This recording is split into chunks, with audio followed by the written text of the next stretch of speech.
हरियाणा में 19 सीटें कर सकती हैं सियासी खेल। एग्जिट पोल एजेंसी का दावा। यहां बीजेपी कांग्रेस के बीच कड़ा मुकाबला।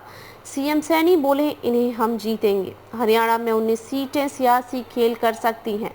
एग्जिट पोल एजेंसी के मुताबिक इस सीटों पर बीजेपी और कांग्रेस के बीच कांटे का मुकाबला है।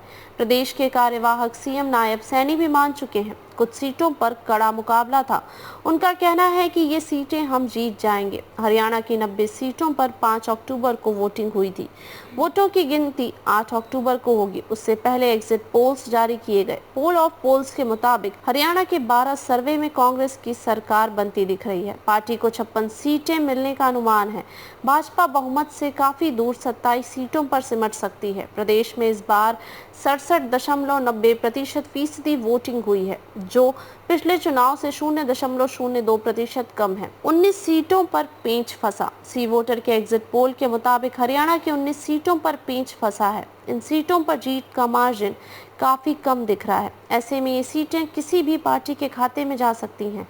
सी वोटर के मुताबिक अगर ये सीटें कांग्रेस के खाते में जाती हैं तो पार्टी 60 से ऊपर भी सीटें जीत सकती है। हालांकि अगर ये बीजेपी के खाते में गई तब भी सत्ताधारी पार्टी उस स्थिति में नहीं होगी कि जीत की हैट्रिक लगा सके, क्योंकि इन 19 सीटों में 13 पर कांग्रेस दूसरे नंबर पर है।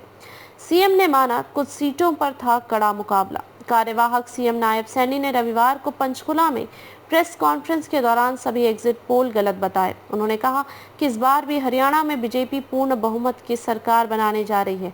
हालांकि इस दौरान उन्होंने माना कि बीजेपी का कुछ सीटों पर कड़ा मुकाबला जरूर था, लेकिन इन सब के बाद भी सरकार भाजपा की ही बनेगी। हुड्डा बोले, भारी बहुमत से कांग्रेस की सरकार बनेगी। पूर्व सीएम भूपेंद्र सिंह हुड्डा ने कहा कि प्रदेश में भारी बहुमत से कांग्रेस की सरकार बनने जा रही है। एग्जिट पोल बेशक वोटिंग के बाद आए हों, लेकिन जनता अपना मन पहले ही बना चुकी थी और हमें इस बात का आभास था। 10 साल बाद क्या होगी कांग्रेस की वापसी। हरियाणा में पिछले 10 साल से बीजेपी की सरकार है। अगर इस बार एग्जिट पोल सच साबित हुए तो हरियाणा में कांग्रेस की 10 साल बाद वापसी होगी।